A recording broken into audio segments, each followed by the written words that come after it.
Hello tout le monde, j'espère que vous allez bien. Je vous retrouve aujourd'hui dans un tag qui s'appelle YouTube et les youtubeuses que j'ai vu sur la chaîne de Amal en parle. Je vous mettrai le lien de sa chaîne ici. Et elle avait l'air très excitée à l'idée que je fasse cette vidéo, donc on va faire cette vidéo. Il y a 9 questions, enfin 8 questions et une question en plus pour taguer les gens. Et donc on va tout de suite commencer. Première question, depuis quand es-tu sur YouTube? Je suis sur YouTube depuis hyper longtemps, depuis l'époque de Julie Loves Mac 07 ou 04, je me souviens plus. Je crois que ça fait à peu près 5 ans que je fais des vidéos, mais j'ai l'impression d'à chaque fois dire 5 ans, ça doit faire même plus aujourd'hui. Et je suis sur YouTube depuis bien plus longtemps que ça en tant qu'abonnée. Je suivais énormément Julie, j'adorais ce qu'elle faisait. C'était un peu le gourou, c'était un peu la make-up gourou de YouTube de l'époque, tout le monde la suivait. Si on était sur YouTube et qu'on suivait des vidéos sur YouTube, on était obligé de la suivre. Deuxième question, ta vision sur ce réseau social a-t-elle changé? Alors oui, comme je vous le dis, avant c'était pas du tout la même chose. Si une personne parlait d'un produit, on n'avait pas tout de suite l'image de partenariat, de marque derrière. On...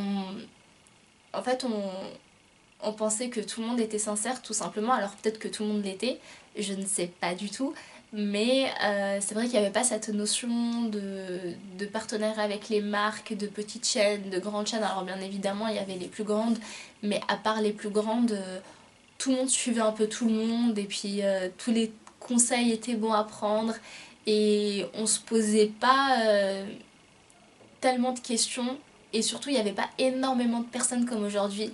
Moi qui adore regarder des vidéos YouTube, je mets des vidéos en boucle comme ça qui tournent un peu au hasard et je suis tous les jours, mais tous les jours étonnée de voir des nouvelles têtes.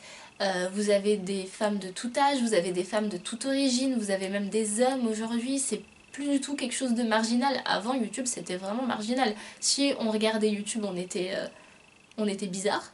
Et si on faisait des vidéos YouTube, on était encore plus bizarre. Donc oui, c'est vrai qu'aujourd'hui, c'est devenu vraiment quelque chose de banal. Je pense que ma vision a changé et je pense que la vision que YouTube a auprès des gens a changé également. Troisième question, as-tu créé des liens d'amitié avec des personnes? Alors là, je vais répondre vraiment comme Amal. C'est vrai que c'est sur ce tag que je me suis rendu compte qu'on avait pas mal de choses assez similaires, elle et moi. Et un peu comme elle, je trouve que l'amitié c'est vraiment quelque chose de sacré. Je donne pas mon amitié comme ça. Alors autant je peux être très naïve et donner ma confiance et même donner du temps à certaines personnes, mais mon amitié elle reste vraiment à part et assez précieuse on va dire. Et aujourd'hui mes amis je les compte sur les doigts d'une main et je me base pas sur une soirée ou sur un partenariat ou sur des échanges de mails avec quelqu'un pour dire c'est mon ami, parce qu'il y a beaucoup de gens qui font ça, il y a beaucoup de gens qui envoient des mails, il y a beaucoup de gens qui veulent faire des partenariats, mais mais il y en a beaucoup qui font ça seulement par intérêt et c'est vraiment triste. Et je pense que YouTube m'a appris ça aujourd'hui, m'a appris à être un peu moins naïve avec les gens et me fixer un peu plus de limites avec les gens et ne pas dire oui tout de suite. Moi qui ai eu une fâcheuse tendance à dire oui à tout. C'est vrai que sur YouTube, je me mets un peu plus de barrières. Quatrième question, est-ce que YouTube t'a fait acheter des produits plus qu'il ne t'en faut? Alors oui, énormément. Je vous dis, à l'époque, euh, les avis étaient tellement sincères et tellement fondés qu'on achetait tout directement. Et parfois sur Snapchat, alors toutes celles qui me suivent sur Snapchat le savent, mais parfois je vous montre un peu ce que j'ai et je vous montre un peu le rangement, etc. Et tous les produits qui sont autour de moi parce que j'ai énormément acheté pendant cette période. Il y a 4-5 ans, j'avais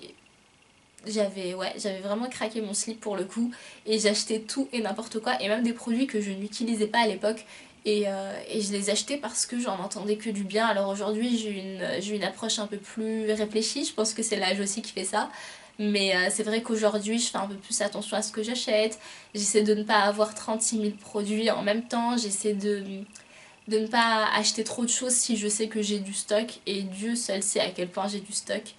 Mais oui, c'est vrai que j'ai énormément de produits et aujourd'hui je regrette un peu parce que c'est quand même de l'argent gâché. C'est des centaines d'euros, je pense, de produits, vraiment des centaines d'euros. Et c'est bête, mais j'étais dans ma phase un peu où j'achetais tout et n'importe quoi. 5e question, que penses-tu des polémiques sur YouTube? Alors ça va être très simple, je me contrefiche des polémiques sur YouTube. Je ne suis au courant d'aucune polémique qui tourne, je ne m'intéresse même pas, ça ne m'intéresse pas de parler sur les gens, et encore moins des gens que je ne connais que virtuellement. Et je suis sûre et certaine hein, d'être au cœur de certaines polémiques, ça j'en suis sûre et certaine, je mettrai ma main à couper. Mais ça m'empêche pas de dormir le soir, ça m'empêche pas de faire ma vie et ça m'empêche pas de ne pas y penser. Donc j'ai envie de dire, si on a envie de parler sur moi, tant mieux. Que ce soit en bien ou en mal, mais si on parle pas sur moi, ça ne change rien du tout parce que je ne parlerai pas sur d'autres gens. 6e question, que penses-tu des pouces rouges? Alors j'ai envie de vous dire, c'est un peu logique qu'il y ait des pouces rouges, tout comme il y a des pouces bleus ou pouces verts, je sais jamais. Mais si on n'avait pas, ce serait un peu une dictature. Donc on peut pas éliminer les pouces rouges. Maintenant, ce que je comprends un peu moins, c'est l'effet un peu rageux que ça a. Aujourd'hui, on met des pouces rouges, non pas parce que la vidéo est pas bien montée, la vidéo a une mauvaise qualité, la vidéo...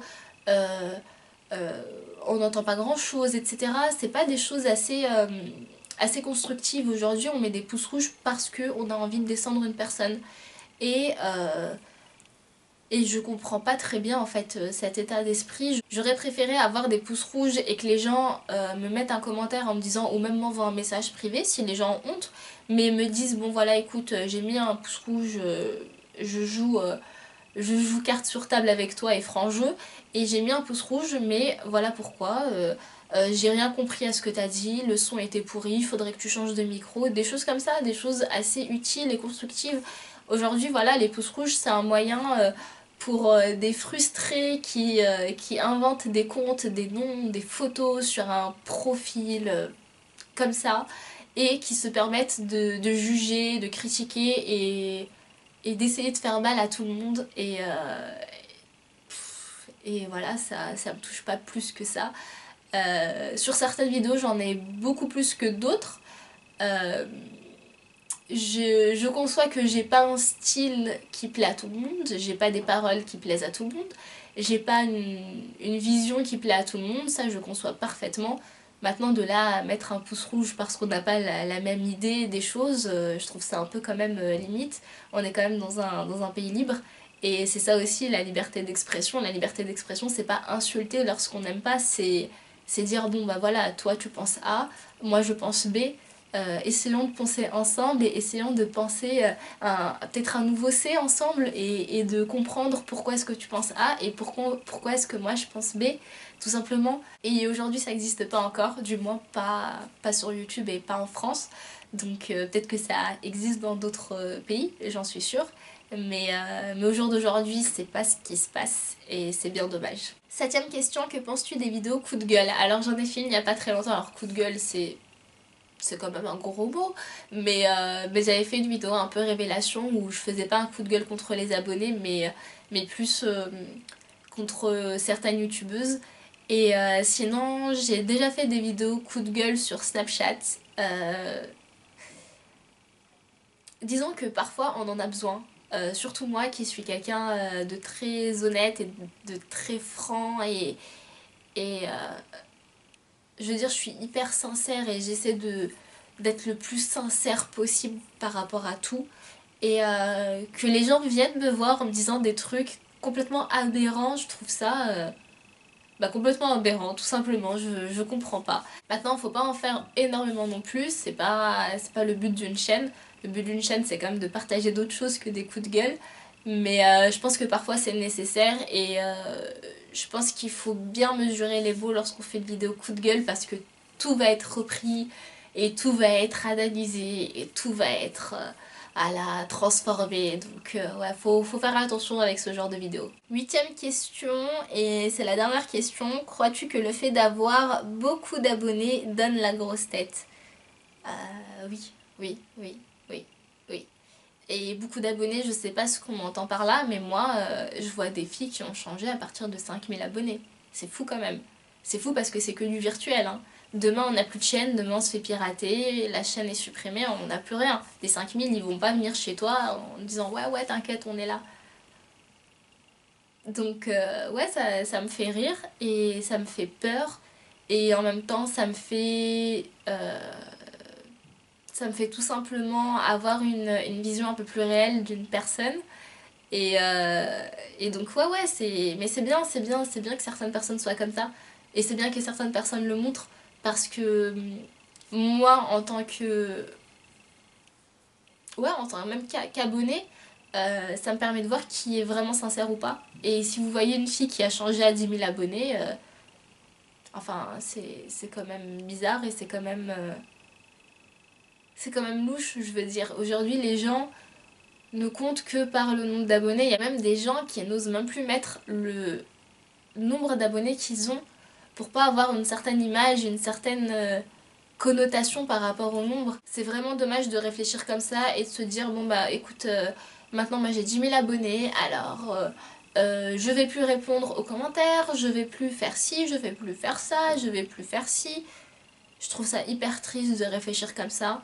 Et je pense que vu que YouTube est devenu quelque chose d'assez banal et les youtubeuses encore plus, vous aurez de plus en plus de gens qui vont prendre la grosse tête pour ça. Mais c'est complètement débile, c'est complètement débile. Et ce qui est encore plus drôle, c'est que ces personnes-là pensent que faire ça, ça leur apportera plus de partenariats, plus d'abonnés encore, etc. Mais sachez que les marques ne sont pas idiotes et que les marques voient très bien les gens qui ne pensent que par le nombre d'abonnés et les gens qui n'ont aucun lien avec ces abonnés et donc en fait la seule personne que vous leurrez c'est vous-même. Dernière question qui n'en est pas une, qui veux-tu taguer? Bah écoutez, Amal a déjà tagué énormément de personnes que je suis. Alors je suis pas tout le monde mais elle a tagué énormément de personnes. Moi je vais pas taguer des gens en particulier, faites la vidéo. Que vous ayez 10 abonnés ou que vous en ayez 100 000, 200 000, 1 million, faites-la. Merci à Amal de m'avoir tagué et merci à vous d'avoir regardé la vidéo jusqu'au bout. N'hésitez pas à mettre un petit pouce, quelle que soit la couleur, mais si c'est rouge, essayez de mettre une petite explication avec. Et n'hésitez pas à vous abonner si c'est pas déjà fait et je vous dis à très vite dans une nouvelle vidéo.